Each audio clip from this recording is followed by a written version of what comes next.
Edward I stands as one of England's most formidable monarchs, a king whose reign was defined by military brilliance and unparalleled administrative prowess. He was a ruler who came closer than any before him to forging a unified Britain under English dominion. Yet, in a profound historical irony, this very pursuit of conquest ultimately sowed the seeds of his empire's greatest defeat. The year 1314 witnessed the disastrous Battle of Bannockburn, a stark testament to this paradox. There, the vaunted English heavy cavalry, the pride of Edward III's military machine, crumbled before the disciplined ranks of Scottish spearmen. This catastrophic loss was not merely a tactical blunder. It was the culmination of a relentless pursuit of conquest that had, in fact, fueled a fierce resistance which outlived the king himself. Edward VI's campaign in Wales exemplified his systematic approach to conquest. He combined overwhelming military force with innovative administrative techniques, forever altering the landscape of the principality. His strategy was not just about winning battles, but about securing lasting control. A network of formidable castles rose across Wales, architectural marvels like Caernarfon, Conwy and Harlech.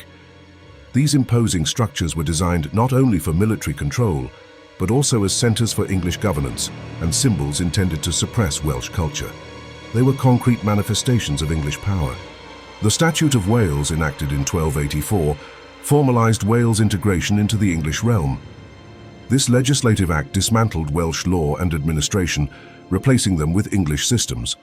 For Edward, this conquest seemingly completed the British Empire, bringing a long troublesome neighbour firmly under his heel.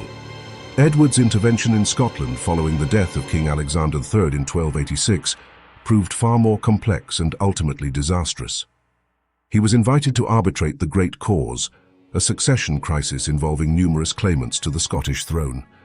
Edward seized this opportunity to assert English overlordship. He ultimately chose John Balliol as king, intending him to be a compliant puppet ruler. However, Balliol, under pressure from his own nobles, defied Edward's demands for military service and homage. This act of defiance provoked a brutal and swift English response. Edward sacked the wealthy Scottish town of Berwick, massacring its inhabitants, and then removed the Stone of Destiny, a sacred symbol of Scottish monarchy, to Westminster Abbey. These acts of aggression, intended to crush Scottish spirit, instead ignited a fierce and enduring resistance. The brutal English occupation and Edward's heavy-handed rule directly led to the rise of William Wallace and the Scottish Wars of Independence. Wallace, a lesser noble, emerged as a charismatic leader, rallying the common people against their oppressors. His victory at the Battle of Stirling Bridge in 1297 demonstrated the English army's vulnerability. This battle showcased the effectiveness of Scottish guerrilla warfare and the power of a unified, motivated infantry against mounted knights. Edward's subsequent campaigns, though often victorious, revealed the immense strain on English resources and manpower. The Scots proved to be a tenacious and elusive enemy.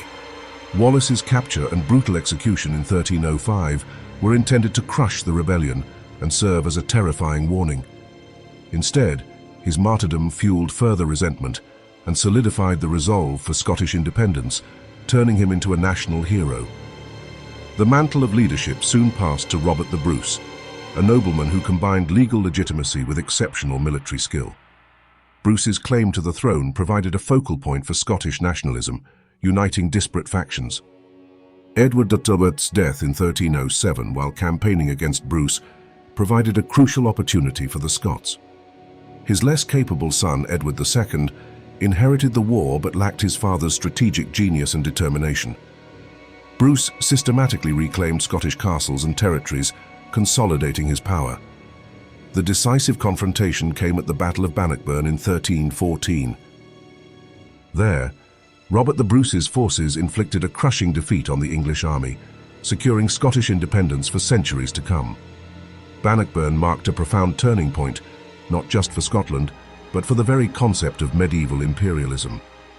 It was a stark demonstration that even the most powerful monarch could not impose his will indefinitely. Edward the Rusyn, the Hammer of the Scots, ultimately failed in his grand ambition to unite Britain under English rule. His relentless conquests, far from securing a lasting empire, instead triggered a powerful sense of national identity in Scotland that could not be subdued. The very methods he employed to dominate his neighbors inadvertently forged their resolve for freedom. His reign highlighted the inherent limitations of medieval empire building, demonstrating that military might alone could not extinguish a people's desire for self-determination. The legacy of Edward Turwysurd's campaigns, particularly in Scotland, foreshadowed future political instability and centuries of Anglo-Scottish conflict. It also offered a grim preview of the challenges that would define later European power struggles, including the 100 Years' War, where national identity would increasingly clash with dynastic ambition.